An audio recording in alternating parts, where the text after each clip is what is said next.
আসসালামু আলাইকুম বন্ধুরা। এই স্টাডি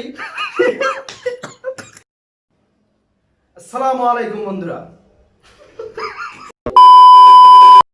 আসসালামু আলাইকুম বন্ধুরা ইজি স্টাডির পক্ষ থেকে আপনাদেরকে স্বাগতম। আজকে আপনাদের জন্য নিয়ে এসেছি আমি নতুন আরো একটি ভিডিও। এই ভিডিওটি আপনাদের অবশ্যই আমি মনে করি যে ভালো লাগবে। সেটা হচ্ছে বয়া BY-M1 মাইক্রোফোন। এটি কি আসল নাকি নকল সেটি আপনাদেরকে কিভাবে পরীক্ষা করবেন বা টেস্ট করবেন সেটি আপনাদেরকে শেখানোর জন্য আমি আজকে চলে এসেছি। তো আপনাদের বন্ধুরা দেখতে পাচ্ছেন এদিকে একটি রয়েছে কিউআর কোড। এই যে কিউআর কোড, এই কিউআর কোডটি স্ক্যানের মাধ্যমে আপনারা জানতে পারবেন সেটি কি আসল নাকি নকল। বন্ধুরা যদি এটি আসল হয় তাহলে আপনাদেরকে অনলি একবারই কনগ্রাচুলেশন জানাবে, সেটি পরবর্তী দুইবার কনগ্রাচুলেশন জানাবে না। এবং এই কিউআর কোডটি আপনি মাত্র একবার স্ক্যান করতে পারবেন, দুইবার স্ক্যান করতে পারবেন না। যদি আপনাকে কনগ্রাচুলেশন জানায় এবং সবুজ সাইন আসে তাহলে বুঝতে পারবেন যে সেটি আসল, এবং যদি সেটি কনগ্রাচুলেশন না জানায় তাহলে বুঝবেন যে সেটি আসল নয়। চলুন শুরু করা যাক।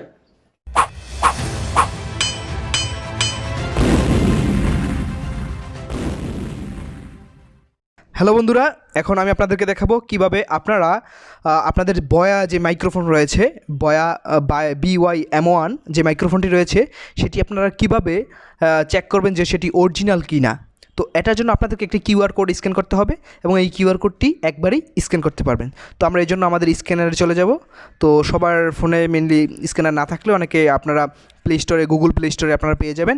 সো এই যে আমার ফোনে রয়েছে, এই যে এখানে বাটনটা রয়েছে দেখতে পাচ্ছেন, এই বাটনটাতে আমরা এখন ক্লিক করব। তো এই যে এখন চলে আসছে আমাদের কিউআর কোড স্ক্যানার। এখন আমরা হচ্ছে এটা সরিয়ে নিব, এটা একটু সরানো হোক। এই হ্যাঁ, সরিয়ে নিলাম। এখন হচ্ছে আমরা দেখতে পাবো এটা স্ক্যান করা হবে। বন্ধুরা চলে আসছে বয়ার ওয়েবসাইট। আপনারা যদি ফলস হয় তাহলে বয়ার ওয়েবসাইট আসবে না। আর হচ্ছে এখন আমরা এই যে ইনকোয়ারিতে টিপ দিব, এবং ইনকোয়ারিতে টিপ দিলে হচ্ছে আমাদেরকে দেখাবে যে কনগ্রাচুলেশন আপনাকে একবারই জানাবে। এবং কনগ্রাচুলেশন, এই যে আমরা যে ইনকোয়ারিতে যদি টিপ দিই তাহলে আমাদেরকে কনগ্রাচুলেশন জানাবে। কিন্তু আমরা হচ্ছে একটু আগে আমরা কনগ্রাচুলেশন আমরা নিয়ে নিয়েছি অলরেডি। আমরা একবার ইনকোয়ারি করেছি, একবার ইনকোয়ারি করলে পরবর্তীতে আর ইনকোয়ারি করা যায় না। এখন আমরা দেখে নিব যে ইনকোয়ারি করলে কী দেখাবে আসলে আপনাকে। এই যে আপনারা দেখতে পাচ্ছেন যে আমরা গ্যালারিতে দেখতে পাচ্ছি যে এই যে আমরা ইনকোয়ারি করেছিলাম, ইনকোয়ারি করার ফলে এই যে আপনাদের এরকম একটা ডিসপ্লে দেখাবে, এবং কনগ্রাচুলেশন এবং সবুজ সাইন আসবে। এবং আপনারা যদি পরবর্তীতে আবার সেটাকে স্ক্যান করতে চান কিন্তু সেটা হবে না। এই দেখুন, আমরা যদি ইনকোয়ারি দেই তাহলে কিন্তু আমাদের সেটা কাজ করবে না। এই যে এরকম প্রশ্নবোধক চিহ্ন আসবে, অর্থাৎ আমার এই ইনকোয়ারি একবারই করতে পারবো। এবং একবার যদি কনগ্রাচুলেশন আসে তাহলে বুঝতে পারবেন যে এটা আসলে একটি অরিজিনাল প্রোডাক্ট।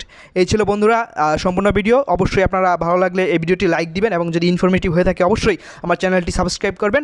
এবং এমন অজানা তথ্য এবং হচ্ছে এরকমভাবে আপনারা কীভাবে আপনার প্রোডাক্টটি অরিজিনাল কিনা, সকল প্রোডাক্ট অরিজিনাল কিনা, যে কোনো প্রোডাক্ট অরিজিনাল কিনা তা জানার জন্য আমাদের এই চ্যানেলটি অবশ্যই সাবস্ক্রাইব করে রাখবেন।